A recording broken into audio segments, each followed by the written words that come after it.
দিন হাজিৰা কৰি আৰ্থিক অভাৱ পূৰণ কৰিছে লোকশিল্পী সাধক তথা অনাতাঁৰ শিল্পী সৰ্বেশ্বৰ চুতীয়াই।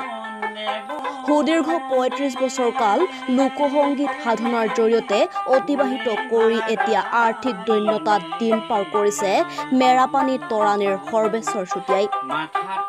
এটা সাধাৰণ উৰুখা পজাত অভাৱ অনাটনৰ মাজেদি একালত সাৱলীল কণ্ঠই অগণন লোকৰ মন মুগ্ধ কৰিছিল শিল্পীগৰাকীয়ে। কৰোনা মহামাৰীৰ বাবে ২টা বছৰে মঞ্চত সংগীত পৰিৱেশন কৰিব নোৱাৰাত বিপাঙত পৰিছে চুতীয়া।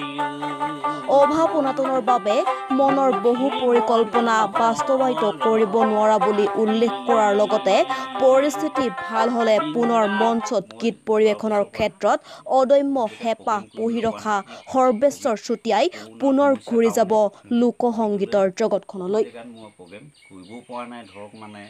যাবও পৰা নাই এই সমস্যাটোৰ কাৰণে আমি এতিয়া বিশেষ চলিবৰ কাৰণেকে অকণমান দিগদাৰ হৈছে। যাতে আমাৰ শিল্পীসকলৰ কাৰণে চৰকাৰে যাতে আমাক সহায় সহযোগ কৰে আৰু চাই যেন চৰকাৰক সেইটো আহ্বান জনাইছোঁ আৰু